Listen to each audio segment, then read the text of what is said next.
সমস্যা নেই। পরের প্রশ্ন, যারা তর্ক করে শিয়াদের মুসলমান বলে তাদের ইমানের ক্ষতি হবে কি? দেখুন আসলে শিয়াদের মধ্যে অনেকগুলো গ্রুপ আছে, অনেক ফেরকা আছে।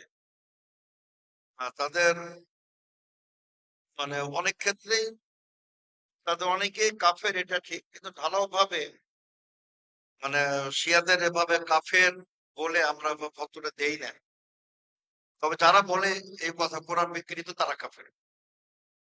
যারা বলে যে আবু বকর ওমর মালউন, আয়েশা ব্যভিচারিণী, এরা কাফের, সন্দেহ নেই।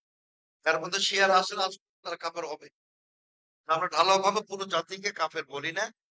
তবে আপনার তাদের মধ্যে আবার কিছু ভালো লোকও আছে, সেটা পরিমাণ খুবই কম। তো আবার যারা রাফেজি তারা হলো গোড়া শিয়া, তারা কাফের প্রায়। রাফেজির বাইরে যারা জাইদি আছে, তারপর আপনার আরো বিভিন্ন, তারা কিছুটা নরমাল একটা, ওরা শুধুমাত্র আলীকে প্রাধান্য দেয় উসমানের উপর।